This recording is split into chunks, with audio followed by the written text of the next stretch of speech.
হ্যাঁ, ওয়াকাফ মুসলমানদের বাপের সম্পত্তি। ওয়াকাফ সম্পত্তি হচ্ছে মুসলিম সমাজের বাপের সম্পত্তি, তার নিজের সম্পত্তি। এই সম্পত্তিটাকে আমরা কোনোভাবে হরণ করতে দেবো না। যেমন এনআরসির নাম দিয়ে, এনআরসি ভয় দেখিয়ে যেমন উৎখাত করার একটা প্ল্যান তৈরি করেছে সেন্ট্রাল গভর্নমেন্ট, ঠিক সেম একদম অর্থনৈতিক দিক দিয়ে এই ওয়াকাফ সম্পত্তিকে হরণ করার জন্য একটা বিজেপি সরকারের সেন্ট্রাল গভর্নমেন্টের একটা বড় প্ল্যান। আমাদের এর জন্য বৃহত্তর আন্দোলন করতে হবে এবং আমরা নামবো। প্রয়োজন হয় সমস্ত ভারতবর্ষের কোণে কোণে সবাই আমরা এক জায়গায় দিল্লিতে হাজির হব এবং বড় একটা আন্দোলন করব। আমরা দমদম ক্যান্টনমেন্ট আজকের এই অনুষ্ঠান থেকে এমনই উক্তি করলেন ফুরফুরা শরীফের পীরজাদা নাজিম উদ্দিন হোসাইনি। ধুবিয়াতলা জামে মসজিদ ওয়াকাফ এস্টেট কমিটির উদ্যোগে আজ বিরাট সেমিনার ও বস্ত্র বিতরণী অনুষ্ঠান বিশ্বনবী হযরত মুহাম্মদ সাল্লাল্লাহু আলাইহি ওয়াসাল্লামের জন্মদিবস উপলক্ষে আজকের এই অনুষ্ঠান অনুষ্ঠিত হলো। আজকের এই অনুষ্ঠান কেন এই অনুষ্ঠান বিস্তারিত আপনাদেরকে দেখাবো SSTV পাবলিকের পর্দায়। বিশেষ করে আজকে আসা এখানে বিশ্বনবী দিবস, সেই উপলক্ষে এখানে আসা, তার সাথে সাথে দেশবাসীকেও একটা ওয়াকাফ নিয়ে যেভাবে সমস্যা শুরু করেছে এই সমস্যার প্রতিবাদ জন্য আরও আসা। দমদম এরিয়ায় বহু জায়গা আছে, বহু মসজিদ আছে, বহু মাজার আছে, এই দমদম এরিয়ায় কবজা করে বসা আছে এবং এদের কোনো হিসাব নেই, যে যেমন পারে সেইভাবে চলছে। তাই আমরা একটা আলোচনা করেছি। আমাদের এখানে যে মসজিদের এই হীরা ভাই আছে, এই হীরা ভাই ইনি যথেষ্ট এই দমদম এরিয়ার দায়িত্ব নিচ্ছে এখানকার, ইনি নেন।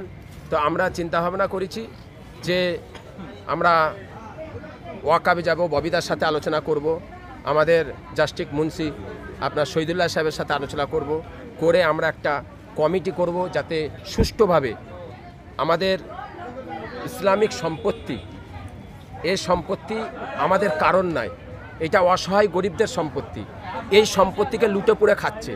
তার জন্য আমরা এইটা মানে ব্যবস্থা করব।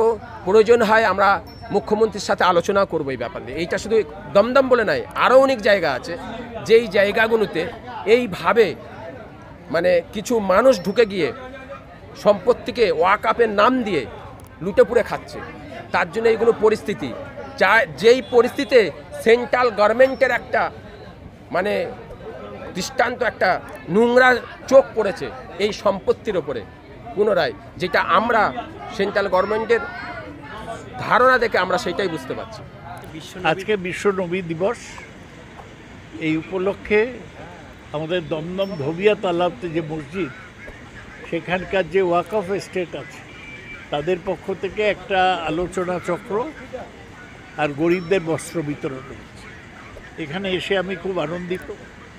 এখানে পৌরসভার চেয়ারম্যান হরিন্দর সিং এসছে, আরও বিশিষ্ট লোকেরা এসছে, আর ফুরফুরা শরীফ থেকে পীরজাদা এসছে। আমি এই ওয়াকফ এস্টেটের সবাইকে, হীরা আছে তাদেরকে ধন্যবাদ, অভিনন্দন জানাই। নাজিমুদ্দিন ভাইয়ের সঙ্গে আমরা ফুরফুরা পীরজাদার সঙ্গে একসঙ্গে থাকতে চাই। যত যে আমাদের এখানে ওয়াকফ সম্পত্তি আছে পশ্চিমবাংলা বুকে বেদখল হয়ে যাচ্ছে, যে এদিকে ওদিকে বেদখল হয়ে যাচ্ছে, ওগুলোকে নিয়ে আমরা দমদম হোক या গোড়া বাজার হলো, আর বিভিন্ন জায়গায় আছে জায়গাগুলো, ওই জায়গাগুলো আমরা সব মিলে একটা কমিটি করে এটা মুখ্যমন্ত্রীকে জানানো হবে এবং ওয়াকফ বোর্ডের যে চেয়ারম্যান আছে মুন্সি সাহেব, ওনাকে জানানো হবে। এটা নিয়ে আমরা একটা কমিটি করছি। ওই কমিটিতে আমাদের নাজমুল ভাইকে রাখা হবে, ওনার সঙ্গে আমরা আছি। দমদম ক্যান্টনমেন্ট ধোবিয়াতলা জামে মসজিদ, আজকে দীর্ঘদিন ধরে আমাদের এই মসজিদের জনাব সেক্রেটারি সাহেব SK হীরা দীর্ঘদিন ধরে এই মসজিদ চালাচ্ছে এবং আমরা এখানে দেখছি যে আমরা পিছিয়ে পড়ছি, আস্তে আস্তে আমরা দিনের দিন পিছিয়ে পড়ছি। এই পিছিয়ে পড়াটাকে আগিয়ে নিয়ে যাওয়ার জন্য ফুরফুরা দরবার শরীফের সৈয়দ নাজিমুদ্দিন ভাই সাহেবকে সঙ্গে করে নিয়ে এবং ওনাকে সম্মুখে রেখে জনাব হীরা সাহেবকে সেক্রেটারি বানিয়ে এখানে একটা মজবুত কমিটি বানানো হবে। কারণ এই জন্য বানানো হবে যে এখানে প্রচুর প্রপার্টি আছে, মুসলিম প্রপার্টি, এবং অনেক মসজিদ আছে, সেগুলোই মাথার ডেভেলপ হচ্ছে না। ওয়াকফ এস্টেট সম্পত্তি, ওয়াকফ মসজিদ, ওয়াকফের অনেক প্রপার্টি আছে। আমরা এটা নাজিমুদ্দিন ভাই সাহেবকে দায়িত্ব দিয়েছি এবং হীরা ভাইয়ের নেতৃত্বে এবং নাজিমুদ্দিন ভাই সাহেবের নেতৃত্বে আমরা একটা মজবুত কমিটি করে আমরা এলাকার মুসলিম একত্রিত হয়ে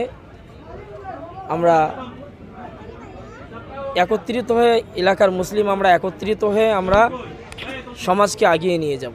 দুটি বিষয়কে কেন্দ্র করে যে ধুবিয়াতলা জামে মসজিদ ওয়াকফ এস্টেটের পরিচালনায় যে আজকে দুটি বিষয়কে কেন্দ্র করে যে একটা এখানে আজকে অনুষ্ঠানের আয়োজন করেছে, আয়োজক বিশেষত আমাদের সমাজসেবী তৌসিফ ভাই তৎসহ এখানকার যে সমস্ত ব্যক্তিগণ আছেন, আমি মনে করি দুটি তাৎপর্যপূর্ণ। নবী রাসূল সাল্লাল্লাহু আলাইহি ওয়াসাল্লামের সিরাতের উপর তার বাল্যজীবন থেকে শৈশব জীবন থেকে শুরু করে তিনি সাংসারিক জীবনে, সামাজিক জীবনে, এমনকি তিনি রাজনৈতিকতার প্রেক্ষাপটে বিশ্ববাসীকে লেনদেনের যে সমস্ত শিক্ষা দিয়েছেন, সেই শিক্ষাকে যদি আমরা সমাজে বাস্তবায়ন করি, আমি মনে করি সভ্য সমাজ তৈরি হবে।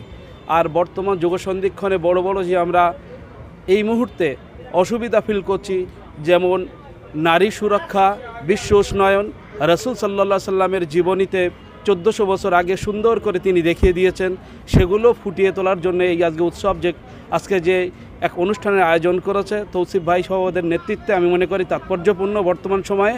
তাছাড়া যে বস্ত্র বিতরণ, মানুষের আজকে বস্ত্রহীন ব্যক্তি, যেমন খাদ্য বাসস্থানহীন ব্যক্তির খাদ্য বাসস্থান দেওয়া বড় সওয়াবের কাজ, পুণ্যের কাজ, আমি মনে করি বস্ত্রহীন ব্যক্তির বস্ত্র দেওয়া খুবই গুরুত্বপূর্ণ একটা অধ্যায়। সেটা এই ওয়াকফ এস্টেটের পরিচালনায় যে আজকে অনুষ্ঠিত হয়ে চলেছে বা আমরা এসেছি, আমরা মনে করি এটা একটা ভালো কাজ এবং একটা খুব গুরুত্বপূর্ণ কাজ। সেই জন্য এই কমিটি সহ সকল ব্যক্তিকে মোবারকবাদ জানাই। আমি মোহাম্মদ হাসানুজ্জামান, শিক্ষক, বহিরা ভাগ্যবন্ত হাই স্কুল।